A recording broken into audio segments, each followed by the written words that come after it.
चुप रहकर सुनो दोस्तों, किसी दवाई या डॉक्टर की जरूरत नहीं पड़ेगी। घर पर बैठे बैठे ही आप अपनी आंखों की रोशनी को आसानी से बढ़ा सकते हैं। यह कैसे करना है, चलिए जानते हैं आज की बौद्ध कहानी के माध्यम से।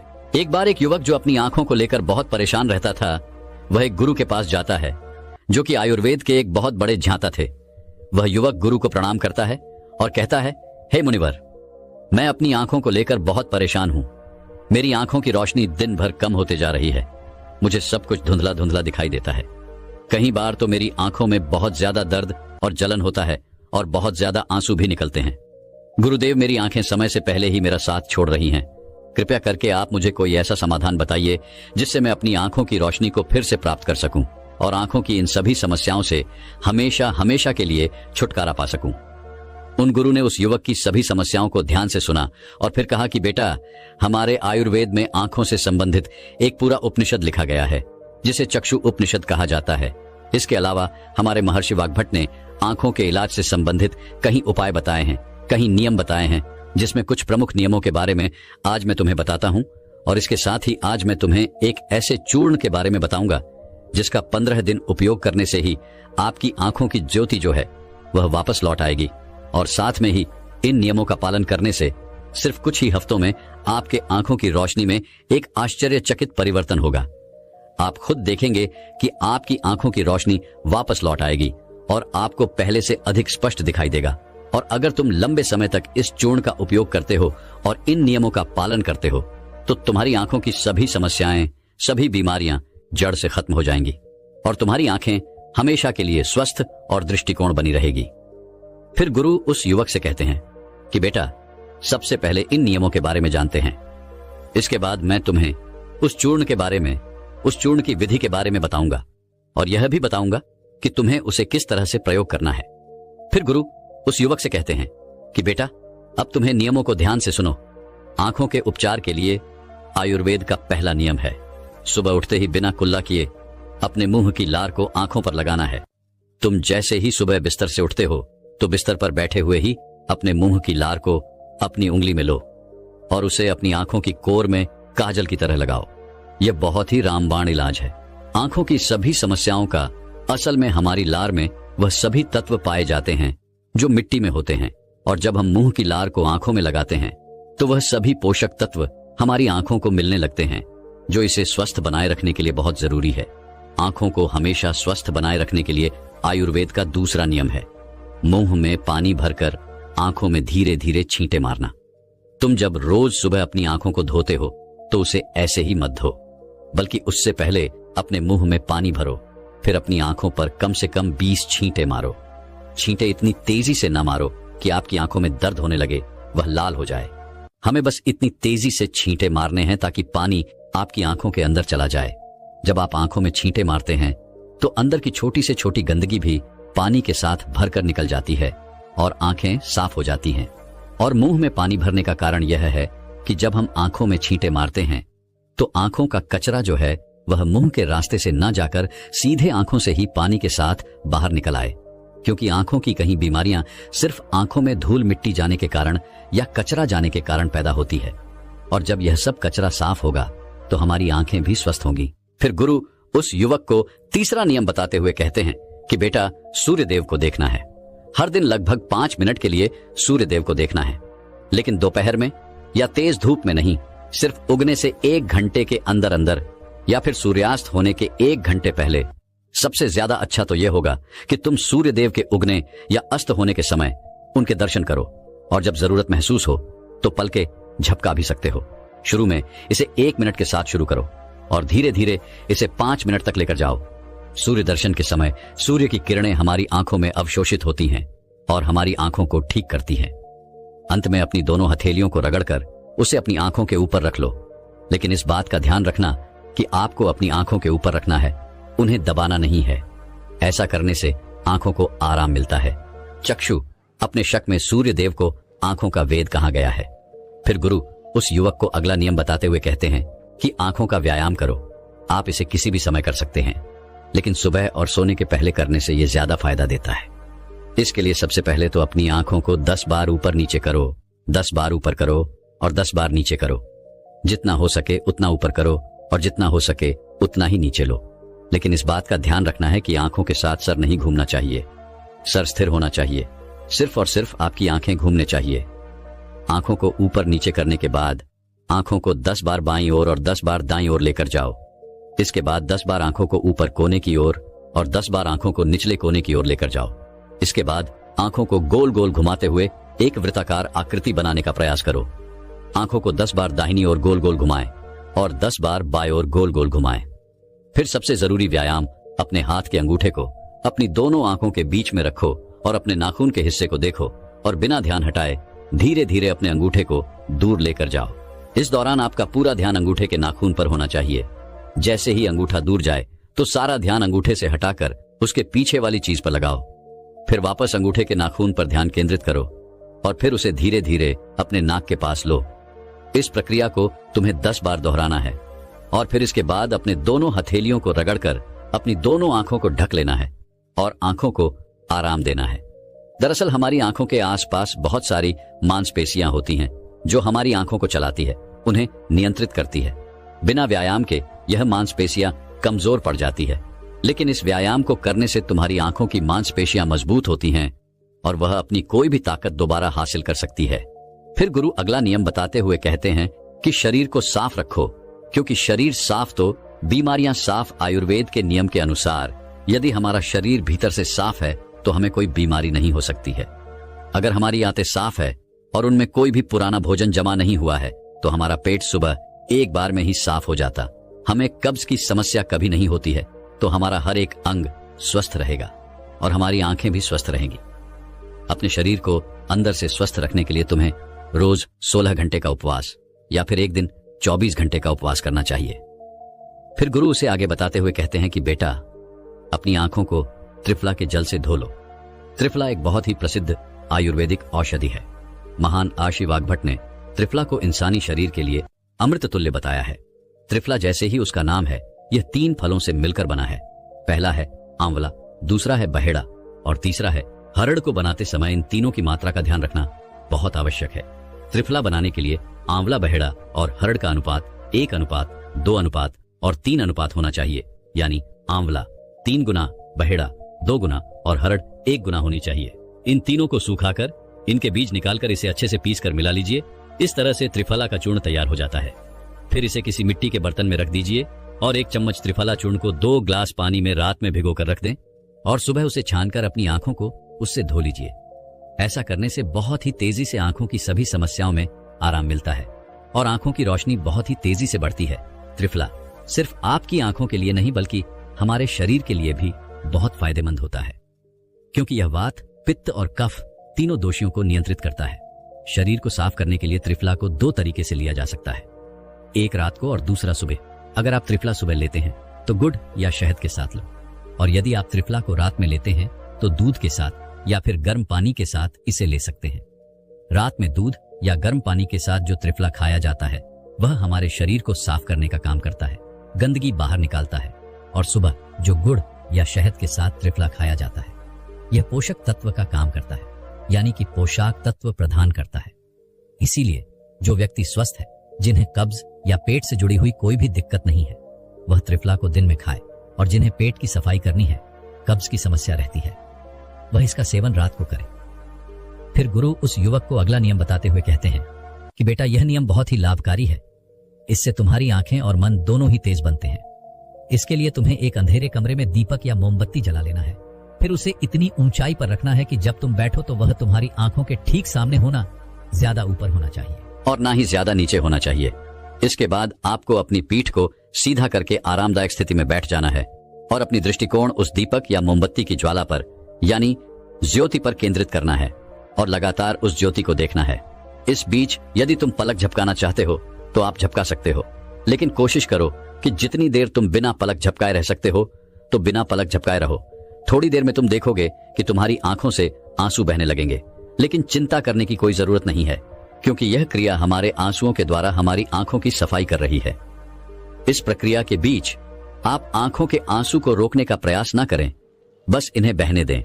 इस दौरान अपने हाथों से अपनी आंखों को भी स्पर्श नहीं करना है। जब यह प्रक्रिया पूरी हो जाए तब अपनी दोनों हथेलियों को रगड़कर धीरे धीरे अपनी आंखों के पास लेकर जाओ और आंखों को ढक लो।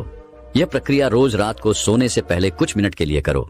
फिर तुम स्वयं देखोगे कि तुम्हारी आंखों की रोशनी दिन प्रतिदिन बढ़ती जा रही है। इस प्रक्रिया को करने से आपकी आंखों की रोशनी के साथ साथ आपकी एकाग्रता भी बढ़ती है।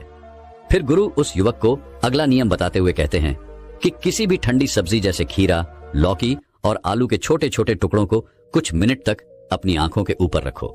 जब हम खीरे या लौकी को इस तरह से छोटे छोटे टुकड़ों में काटकर आंखों के ऊपर रखते हैं तो हमारी आंखों के आसपास का जो क्षेत्र है वह ठंडा हो जाता है और बाकी का क्षेत्र गर्म रहता है, जिससे आंख और सर के बीच का जो तापमान है उसमें अंतर आ जाता है और ज्यादा से ज्यादा रक्त आंखों की तरफ आने का प्रयास करता है। फिर जिस जगह पर रक्त का प्रवाह ज्यादा होता है उस जगह का इलाज खुद ब खुद शुरू हो जाता है। इस प्रक्रिया को आपको हर दिन 10 से 12 मिनट तक जरूर करना है। इससे आपकी आंखों की रोशनी बढ़ेगी और आप ताजगी महसूस करेंगे। फिर गुरु उस युवक को अगला नियम बताते हुए कहते हैं कि बेटा, तुम्हें रोज ऐसा काम करना है जिसमें ज्यादा रक्त का प्रवाह हो, जैसे शीर्षासन, भस्त्र का आसन। ऐसे आसनों को करने से रक्त की ज्यादा मात्रा आंखों की तरफ जाती है और आंखें स्वस्थ बनी रहती है। फिर गुरु उस युवक को कहते हैं कि बेटा, तुमने नियमों के बारे में तो जान लिया, अब मैं तुम्हें उस चूर्ण के बारे में बताता हूँ जिसका उपयोग तुम्हें करना है, और उसका उपयोग करने से कभी भी तुम्हारे आंखों की ज्योति खराब नहीं होगी, और अगर जिनको चश्मा लग चुका है उनका चश्मा भी कुछ हफ्तों में उतर जाएगा। इस चूर्ण को बनाने के लिए आपको 4 चीजों का प्रयोग करना है, जिसमें पहली चीज है सौंफ, दूसरी चीज है बादाम, तीसरी चीज है धागे वाली मिश्री और चौथी चीज है काली मिर्च। हमें सबसे पहले तवे पर सौंफ को थोड़ा सेक लेना है। सौंफ को नेत्र ज्योति के रूप में अव्वल माना जाता है। इसकी तासीर ठंडी होती है। इसके साथ ही यह खाने को पचाने में बहुत ज्यादा मदद करती है। सौंफ हमारे शरीर के मोटापे को भी कम करती है। सौंफ में पोटेशियम, मैग्नीशियम, जिंक, लोहा, कॉपर जैसे मिनरल्स भरपूर मात्रा में होते हैं। आपको सौंफ को तब तक सेकना है जब तक उसमें खुशबू ना आ जाए। जब खुशबू आने लगे तब आप उसे नीचे उतार लीजिए। फिर आपको बादाम को हल्का हल्का सेकना है। बादाम में विटामिन ए प्रचुर मात्रा में होता है, जो हमारे दिमाग को तंदुरुस्त रखता है। इसमें प्रोटीन एवं फाइबर काफी अच्छी मात्रा में पाए जाते हैं, जिसकी वजह से हमारा पेट भरा भरा रहता है और यह हमारे मोटापे को भी कम करती है।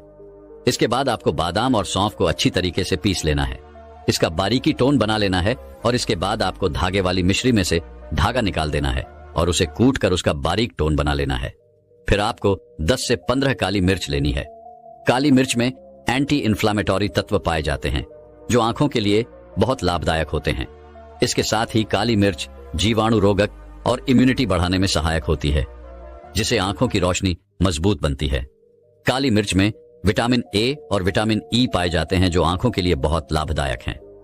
काली मिर्च को भी आपको अच्छी तरीके से कूट लेना है, उसका भी बारीक चूना बना लेना है।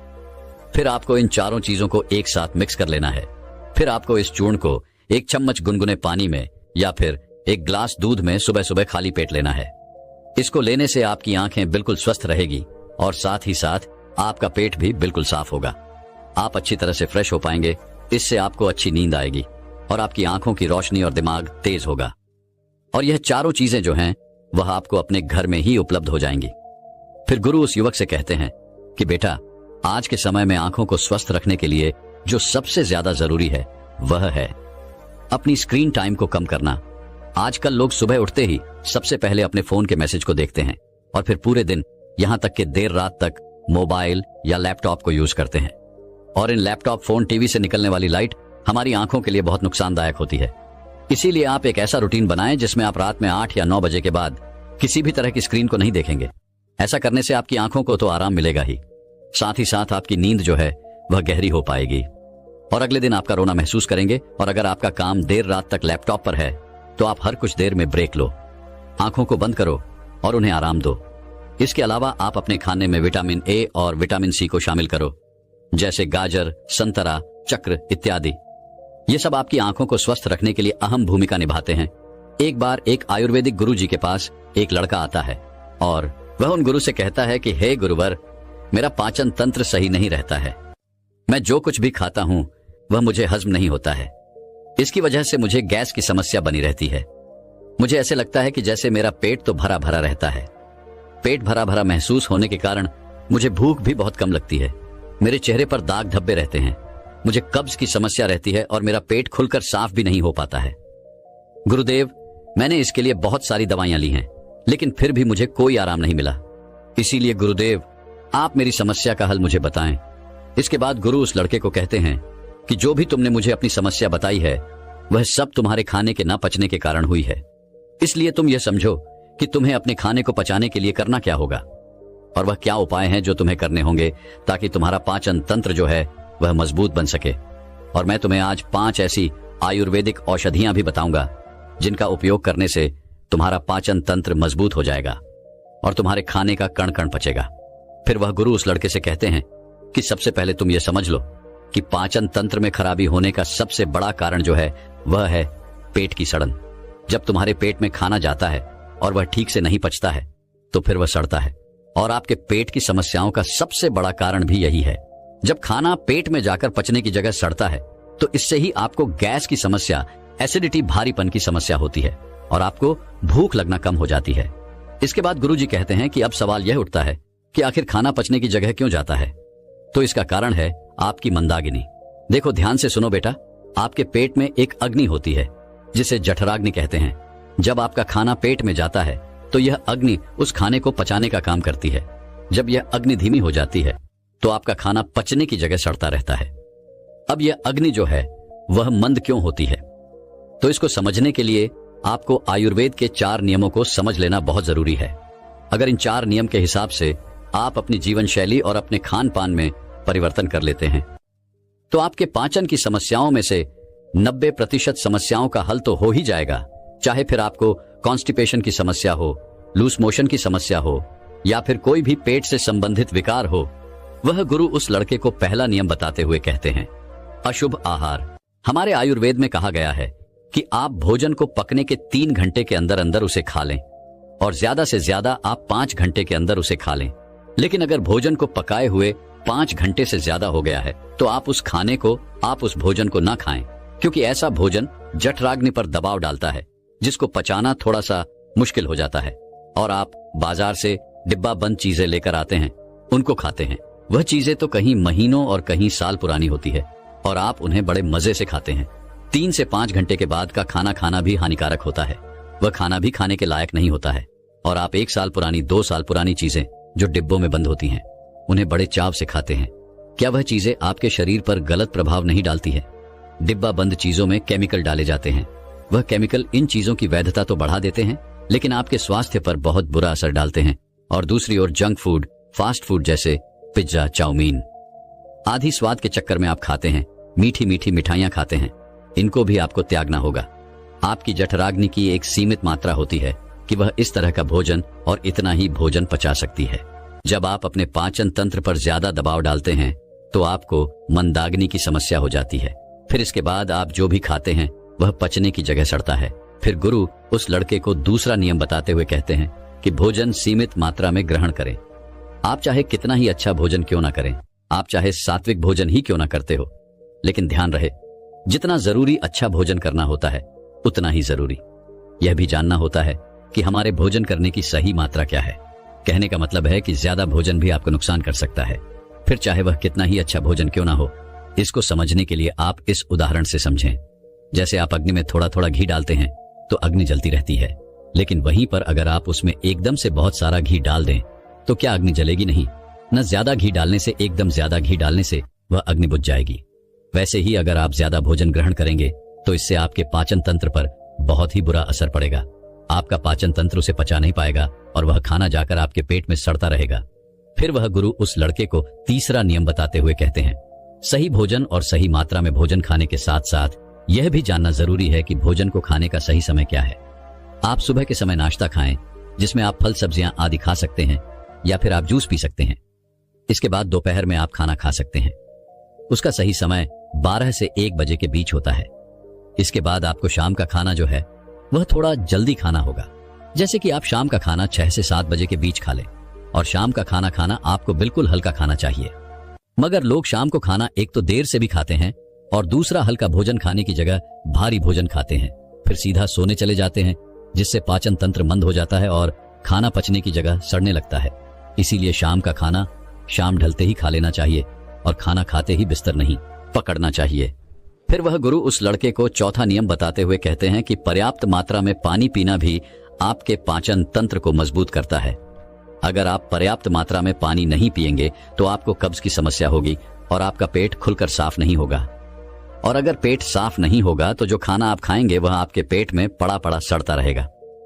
पानी आपके खाने को गला आता है, जिससे खाने को पचाने में आसानी होती है और आपका पाचन तंत्र मजबूत बनता है।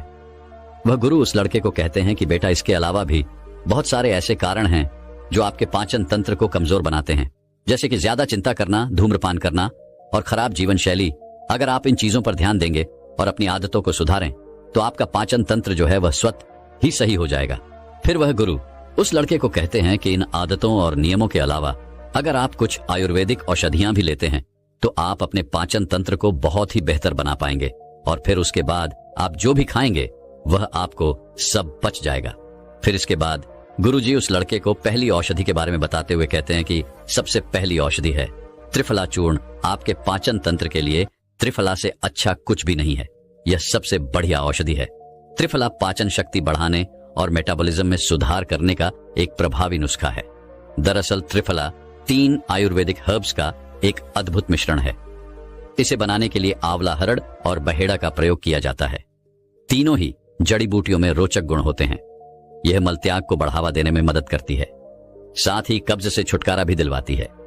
त्रिफला शरीर के तीनों दोष, वात, पित्त और कफ के संतुलन को बनाए रखने में आपकी मदद करता है। यह अंत में अच्छे बैक्टीरिया को बढ़ाता है, साथ ही टॉक्सिन्स को नष्ट करता है, जिससे डाइजेशन में सुधार होता है। नियमित त्रिफला का सेवन करने से पाचन संबंधी समस्याओं से बचाव और उनमें छुटकारा पाने में मदद मिलती है। आप रात में सोने से पहले गर्म पानी के साथ त्रिफला का सेवन कर सकते हैं। इसके लिए बस आपको 1 चम्मच त्रिफला अपनी जीभ पर रखना है, फिर गुनगुने पानी के साथ इसे निगल जाना है। आप चाहें तो दूध के साथ इसका सेवन कर सकते हैं। इसके अलावा आप रात में सोने से पहले 1 गिलास पानी में 1 चम्मच त्रिफला पाउडर मिलाकर ढककर छोड़ सकते हैं और सुबह खाली पेट इसका सेवन कर सकते हैं। यह भी पाचन को दुरुस्त रखने में आपकी मदद करेगा। फिर गुरु उस लड़के को दूसरी औषधि के बारे में बताते हुए कहते हैं कि वह है हिंग वॉश्ड। यह एक पॉली हर्बल आयुर्वेदिक औषधि है जिसका उपयोग पाचन विकारों के इलाज के लिए किया जाता है। यही काली मिर्च, अदरक, जीरा, अजवाइन और हिमालय नमक से मिलकर बना होता है। यह मलत्याग, पेट फूलना, अपच और कब्ज जैसी स्थितियों को प्रबंधित करने में मदद करता है। यह पेट में जलन पैदा किए बिना पाचन में मदद करता है। आयुर्वेद के अनुसार हिंग वॉश में दीपक यानी कि भूख बढ़ाने वाला और पाचन यानी पाचन गुण होते हैं जो भोजन को पचाने में मदद करते हैं। अपच और पेट फूलने से राहत दिलाते हैं। ये गुण भूख न लगने की समस्याओं में भी मदद करते हैं। हिंग में वात संतुलन गुण भी होता है जो पेट को नियंत्रित करने में मदद करता है। इसका भी प्रयोग आपको खाना खाने के 45 मिनट के बाद पानी या दूध में किया जा सकता है। फिर गुरु उस लड़के को तीसरी औषधि के बारे में बताते हुए कहते हैं एलोवेरा। एलोवेरा का नाम किसी भी स्किन या फिर हेयर प्रॉब्लम के लिए सुझाया जाता है, लेकिन यह पेट की समस्याओं के लिए भी इसी तरह कारगर साबित होता है। एलोवेरा का जूस पेट की परेशानियों से भी राहत दिलाता है।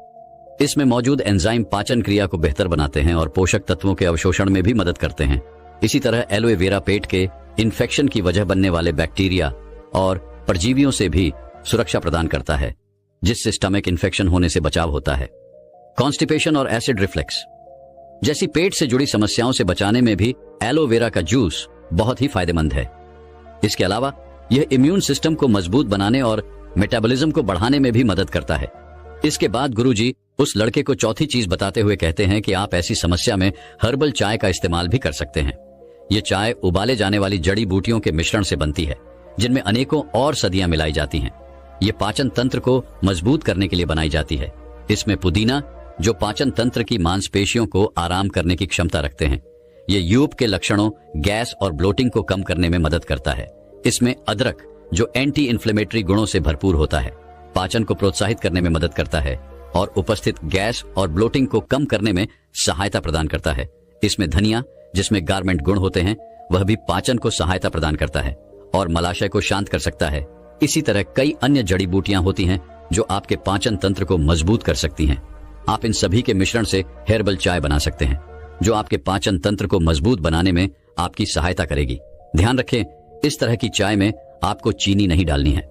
आप चाहे तो थोड़ा सा शहद इसमें डाल सकते हैं और जिनको डायबिटीज है वह इस चाय को फीकी ही पिए। इसके बाद गुरु उस लड़के को 5वीं और अंतिम औषधि बताते हुए कहते हैं, अजवाइन पाचन तंत्र ठीक ना होने की वजह से लोगों में गैस की प्रॉब्लम देखी जा सकती है। अजवाइन का पानी गैस की दिक्कत को भी कम करता है और पेट फूलने की समस्या में भी आराम देता है। इसके साथ ही अजवाइन जो है वह पेट में एंटर में भी राहत देता है। इसके पानी में कुछ विशेष एंजाइम पाए जाते हैं जो आंतों की सफाई करते हैं और इससे भोजन के पोषक तत्वों के अवशोषण में मदद मिलती है। अजवाइन का पानी तेजी से वजन को घटाता है और मेटाबॉलिज्म को दुरुस्त रखता है। अगर आपका कोलेस्ट्रॉल लेवल बढ़ता रहता है या फिर घटता रहता है तो यह उसे भी कंट्रोल करता है। इसके बाद वह गुरु उस लड़के से कहते हैं कि बेटा, आप इन 5 औषधियों में से कोई भी एक औषधि इस्तेमाल कर सकते हैं और आप अपने जीवन शैली में जो मैंने तुम्हें नियम बताए उनका अनुसरण करके तुम अपने पाचन तंत्र को बहुत ही जल्दी मजबूत बना सकते हैं। राजा ने स्पष्ट किया कि जब दीक्षा लेनी ही है और संन्यास्त होना ही है तो मुझे आपका सभी शर्तें मंजूर है। और फिर तथागत बुद्ध ने आदेश दिया और कहा, अपने कपड़े उतारो, अपने जूते उतारो और नग्न हो जाओ और इसी नग्न अवस्था में अपने राज्य के राजमार्गों पर स्वयं को जूते मारते हुए चक्कर लगाकर आओ। राजा असमंजस में पड़ गया। तथागत बुद्ध यह क्या कह रहे हैं? मैं एक राजा हूं, इस तरह से मैं नग्न होऊंगा और नग्न होकर अपनी ही सड़कों पर कैसे खुद को जूते मारते हुए चक्कर लगाऊं? लेकिन फिर भी राजा को संन्यास्त होना था तो उन्होंने भगवान बुद्ध की शर्तें मान ली और वह वैसा ही करने के लिए निकल पड़ा। राजा ने वैसा ही किया। वह नग्न होकर स्वयं को जूते मारते हुए राज्य की सड़कों पर दौड़ने लगा और यहां उसके चले जाने पर शिष्य ने बुद्ध से कहा कि बनते, जब हम आपसे दीक्षा लेने आए थे तब आपने तो ऐसी कठोर शर्त नहीं लगाई थी। आप तो स्वयं करुणा अवतार हैं, फिर आपने राजा के साथ ऐसा कठोर व्यवहार क्यों किया? तब भगवान बुद्ध बोले, जब तुम लोग संन्यास लेने आए थे तब तुम्हारे अहंकार बहुत बड़े नहीं थे, इसीलिए तुम लोगों से घर घर भिक्षा न करवा के ही काम बन गया। यह तो एक बड़े राजा है, इसका अहंकार भी बहुत बड़ा है, इसलिए जितना बड़ा रोग उतनी बड़ी दवाई, इसलिए महारोग की दवाई भी अधिक शक्तिशाली होती है। किसी कारणवश मैंने इनका परीक्षा भी इतना कठिन किया है। राजा जब इस दशा में अपनी ही प्रजा के सामने से गुजरेगा तो उसका अहंकार चूर चूर हो चुका होगा। राजा ने शाम तक शर्त पूरी कर ली और बुद्ध के चरणों में आकर गिर गया और फिर बोला, तथागत, अब तो मुझे आप दीक्षा देकर मुझे संन्यास्त करें। भगवान बुद्ध ने राजा के सिर पर मुकुट रखा और कहा कि अब तुम्हें संन्यास लेने की जरूरत ही नहीं है, जाओ और कर्ता भाव छोड़कर साक्षी भाव से राज करो। अब तो तुम राजस्व हो चुके हो, अब तुम राजस्व हो। देखिए दोस्तों, किस तरह से भगवान बुद्ध ने एक राजा को उपदेश दिया और राजा का जीवन धन्य हो गया। दोस्तों, ये छोटे से उपदेश से आपको क्या ज्ञान प्राप्त हुआ, कमेंट में हमें जरूर बताइएगा। चलिए अब जानते हैं स्वास्थ्य से संबंधित बहुत ही महत्वपूर्ण जानकारी। क्या आप जानते हैं कि यह हमारा शरीर किससे बना है? ये सबसे पहले जानना बहुत जरूरी है। और हमारे शरीर में कौन से 3 दोष पाए जाते हैं? हमारा शरीर 5 तत्वों से बना है और हमारा शरीर में 3 दोष पाए जाते हैं, वात दोष, पित्त दोष और कफ दोष। इसे जानना जरूरी है क्योंकि यह हर एक बीमारी का कारण होता है, क्योंकि हर एक बीमारी जड़ यही 3 दोष है, इसीलिए जानना जरूरी होता है। तो आपका शरीर का सबसे महत्वपूर्ण दोष ये 3 दोष हैं, पित्त दोष, वात दोष और कफ दोष। अगर आपके शरीर का वात दोष गड़बड़ हो गया तो 60 से 70 पर बीमारी होगी। अगर आपके शरीर का पित्त दोष गड़बड़ हो गया तो आपके शरीर में 15 से 20 पर बीमारियां होती हैं और यदि आपके शरीर का कफ दोष गड़बड़ हो गया तो 5 से 10 पर बीमारी होती है। अब इस तीनों प्रवृत्ति हमारे शरीर में कब से कब तक रहती है? जब हम जन्म से बाल्य अवस्था में रहते हैं, यानी जब हमारा जन्म होता है और 14 साल की उम्र तक हमारे शरीर में कॉफ प्रवृत्ति ज्यादा होती है। इस समय कॉग ज्यादा बनता है। यह प्रकृति की देन है। कॉफ इसलिए बनता है क्योंकि हमारा शरीर ग्रो करता है। कॉफ बनना जरूरी है क्योंकि यह कॉफ हमारे शरीर के बहुत ही महत्वपूर्ण अंग है। बस हमें यह ध्यान देना है, हम अपने बच्चों को ऐसी कोई चीज नहीं देना है जिससे उनका कॉफ और बढ़ जाए, क्योंकि बच्चे उस समय कुछ नहीं जानते। माता पिता को जागरूक होना होगा। बस हमें अपने बच्चे को कुछ भी ऐसे चीज नहीं देना है जिससे उसका कफ और बढ़ जाए। कॉफ बनाने वाली चीजें हमें उन्हें नहीं खिलाना है, नहीं तो क्या होगा? कॉफ से संबंधित जो 5 से 10 पर बीमारी है, जैसे टीबी, दमा, अस्थमा, ये सारी बीमारियां इसकी वजह से होती हैं। ये हर माता पिता को ध्यान देना होगा। उसके बाद हम आते हैं बाल्य अवस्था से युवा अवस्था में। युवा अवस्था की आयु कितनी होती है? जब हम 15 साल से 60 साल के बीच में होते हैं, इस समय हमारा शरीर युवा अवस्था में होता है। इस समय हमारे शरीर में पित्त प्रवृत्ति सबसे ज्यादा होता है, सबसे ज्यादा पित्त बनता है। इसलिए हमें यह ध्यान देना होगा कि हम ऐसी कोई भी चीज ना खाएं जिससे हमारा पित्त बढ़ जाए। अगर हमारे शरीर में पित्त दोष बढ़ जाएगा तो हमारे शरीर में 15 से 20 पर बीमारियां होती हैं। इसके बाद हमारा आता है वृद्धावस्था था। 60 साल की उम्र हमारा वृद्धावस्था होता है। इस समय हमारे शरीर में वह दोष बढ़ता है और वात दोष से संबंधित 60 से 70 पर बीमारियां हमारे शरीर में होती हैं।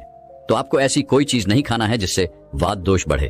तो दोस्तों, यह आप समझ गए कि आपके शरीर में 3 दोष का क्या रोल है। इसलिए इन 3 दोषों से संबंधित जो भी जानकारी जहां से भी उपलब्ध हो, एकत्र करें और उसे अपने जीवन में लागू करें, कारण को दूर करें और हमेशा इस बात का ध्यान रखें कि इन 3 दोषियों में क्या खाना चाहिए और क्या नहीं खाना चाहिए। इस दोषियों को बढ़ाने वाली चीजें कभी ना खाएं। अब आप इन तीनों दोषियों के बारे में जान गए हैं, तो अब जान लें कि आपका शरीर 5 तत्वों से कैसे बना है। आपका शरीर 5 तत्वों से बना है और इन 5 तत्वों में प्रोटीन्स, विटामिन्स, सारे तत्व आते हैं। अब इस 5 तत्वों में और 3 दोषों में जो भी कमी आती है, तभी आपका शरीर बीमार होता है, अन्यथा आपका शरीर बीमार नहीं होता।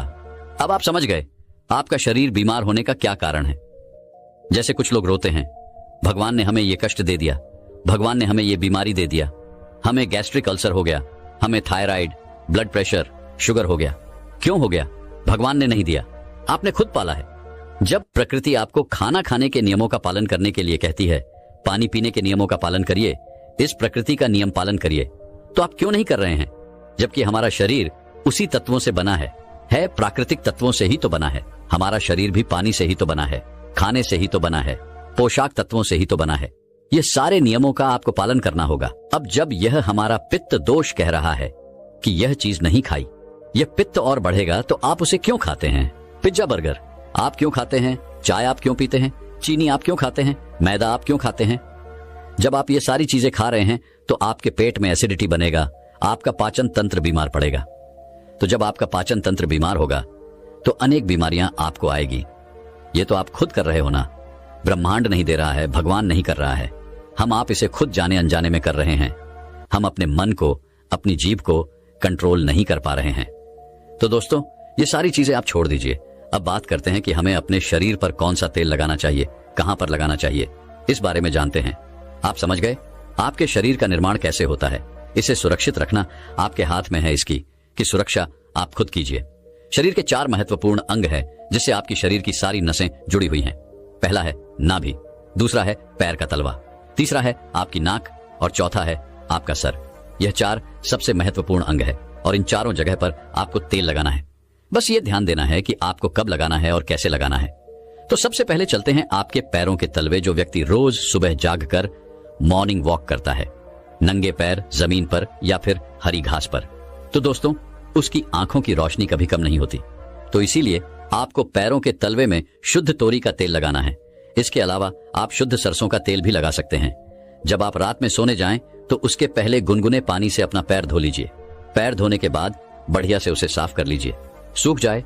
जब आप बिस्तर पर लेट जाएं और अपने हाथ से मालिश कर लीजिए। रात में सोते समय यही शुद्ध सरसों का तेल, और जैसे ही आप अपने 5 मिनट दोनों हाथों से मालिश करेंगे, तेल से गर्मा हटाएगी, तुरंत ही आपको नींद आना शुरू हो जाए। अगर आप नींद का टैबलेट लेते हैं, अगर आप डिप्रेशन में हैं, नींद नहीं आ रहा है, तो यह दूसरे दिन से ही बंद हो जाएगा। आपको नींद की टैबलेट की जरूरत ही नहीं पड़ेगी। आपका पागलपन दूर हो जाएगा। याददाश्त बहुत तेज होती है, दिमाग से संबंधित सारे समस्याएं खत्म, और एक ही बार में आप 10 बजे सो रहे हैं। 400 बजे से पहले आपकी नींद ही नहीं खुलेगी। इतनी बढ़िया नींद आती है। तो पैर के तलवे में तेल लगाने से आपके पाचन तंत्र मजबूत होता है, याददाश्त तेज होती है, भूख लगती है, शरीर में शक्ति मिलती है, ऊर्जा मिलती है, यानी कि शरीर की सारी पोषक तत्वों को आपूर्ति कर देता है। दूसरा स्थान है नाभि, जो कि आपके शरीर का सबसे महत्वपूर्ण अंग है।